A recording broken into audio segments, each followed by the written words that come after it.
Ես ռազմական քննչական կոմիտեում հարցաքննվելը ինձ թվում է ձեր տեղեկությունները ճիշտ չի, որ 44 օրյա պատերազմի հարցերով է, հիմնականում դա կապված է 23 թվականի տեղի ունեցած իրադարձությունների, ռազմական գործողությունների եւ դրա հետևանքների, թե ինչ հարցեր է բարձրացում հաշվի առնելով նախաքննության գաղտնիքը, այս բան չեմ կարող հրապարակեմ, երևի դա ճիշտ կլինի փաստաբանը մեկնաբանի, մենք երբևիցե չենք խուսափել ներկայանալու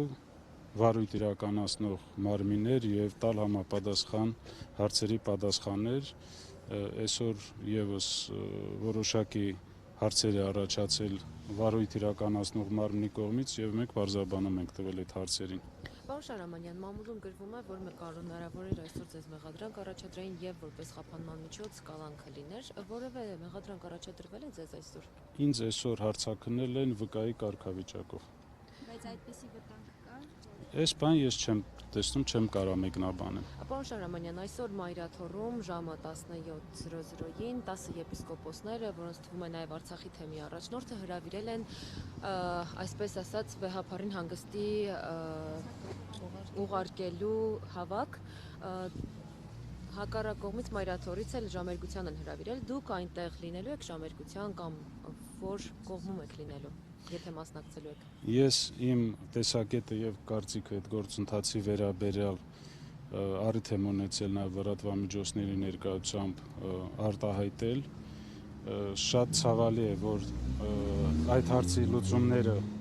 իրականացվում են լայն հասարակության ներգրավման հետ զուգահեռ, իմ կարծիքով դա պետք է իրականացվել այլ ձևով, փակ դռների ետևում, հնարավոր է, որ լինեն հարցեր, որը պետք է լուծումներ ստանան, այսօրվա իմ այնտեղ գտնվելու հարցը հաշվի առնելով, որ մենք չգիտեինք երբ ենք դուրս գալու քննչական կոմիտեից, մենք անպայման այդ հարցին կանրադառնանք, հնարավոր է, որ նաեւ մասնակցենք։ Պարոն Շահրամանյան, երբ հասարակության կողմից այսպիսի խոսունքներ կան, որ Արցախի ներկայացությունը կարող է դարձնել Ադրբեջանի դեսպանատուն կամ Ադրբեջանի ներկայացություն եւ այնտեղից ձեզ հանեն, դա այս իշխող խուսափություն է։ Չեմ կարող նման մեկնաբանություն տամ, կներեք։ Բայց երբ մի քանի օր առաջ այդ քննչականը, որ մտել էր Արցախի ներկայացություն, այսօր այս ձեզ որպես վկա հրավիրել այս գործերի հետ կապված, Չէ, սա դիտարկվում է։ ոչ, չի առնչվում այս գործի հետ։ Ներկայացում տեղի ունեցածը եւ այսօրվա իմ հարցաքննությանը իրար հետ կապված չեն։ Բայց պատահական եք համարում այս իրադարձությունների հաջորդականությունը։ Ինչպես ես նշեցի, երբեք չենք խուսափել ներկայանալ եւ հարցերին պատասխանել եւ ճիշտն ասած ժամը, տեղը, օրը որոշում է վարույթ իրականացնող մարմինը։ Պարոն Շահրամանյան, Կամո Վարդանյանը կար ադրբեջանցիների ներկայացրած ցուցակում, երեք ձեր փաստաբանն է այս թեմայով խոսել, կար ցուցակում Կամո Վարդանյանը ադրբեջանցիների ներկայացրած 2023 թվականին խոսքը։ Ես տեղյակ եմ, երեք փաստաբան Ռոման Երիցյանը որոշակի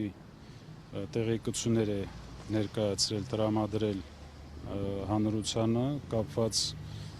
գերեվարված անձանց հետ, որը շատ մոտ է իրականությանը եւ այո, Կամո Վարդանյանը եւս կար այդ նախնական ցուցակում, որ ադրբեջանական կողմը մեզ ներկայացրել է որպես պահանջ այդ ճանապարհը բացելու եւ բնակչության տեղափոխման դուրս բերման գործընթացը կազմակերպելու համար եւ այո, այդ մարդիկ տեղյակ էին, որ Ադրբեջանը ունի նման որոշում եւ մնացել են եւ ապահովել են անվտանգ բնակչության դուրսբերման գործընթաց։ Պարոն Շահրամանյան, դեկտեմբերի 10-ին, երբ որ ներկայացուցչությունում լսումներ էր հրավիրվել, այնտեղ ազգային ժողովի նախագահը նշել է, որ Արցախ հավաքական վերադարձի վերաբերյալ իրենք ծրագրեր են իրականացնում եւ նույն օրը Համբուրգում Նիկոլ Փաշինյանն ասել է, որ Արցախ վերադարձի եւ այսպես կոչված Արևմտյան Ադրբեջանի հարցերը առաջարկում է փակել։ Դուք ինչ դիրքորոշում ունեք, երբ որ երկու այդ հարցերը հավասարության նշան են դրվում այդ հարցերի միջև եւ Արցախ վերադարձի վերաբերյալ ինչ եք կարծում։ Ես բազմաթիվ անգամ հնարավորություն եմ ունեցել ձեր նշված հարցին անդրադառնալու, որ մեր վերադարձի հարցը դա միջազգային իրավունքի հարց է։ Մենք հենց այդ հարցերը բարձրացնում ենք, մեզ մեղադրում են ռևանշիզմի, չգիտեմ, ինչ-որ պատերազմի հրահրման հետ կապված հարցերի։ Ես ուզում եմ, որ բոլորի համար պարզ լինի։ Ինչպես արցախցիներն են ցանկանում խաղաղություն, երևի ոչ մեկ դրա գինը այդքան լավ չգիտի, ինչքան արցախցիները։ Եվ ես արտահայտվել եմ, որ մենք կողմ ենք խաղաղության գործընթացին։ Դրան դեմ չի կարա մարդ լինի, ով տեսել է այդ պատերազմի հետևանքները, այդ դժվարությունները։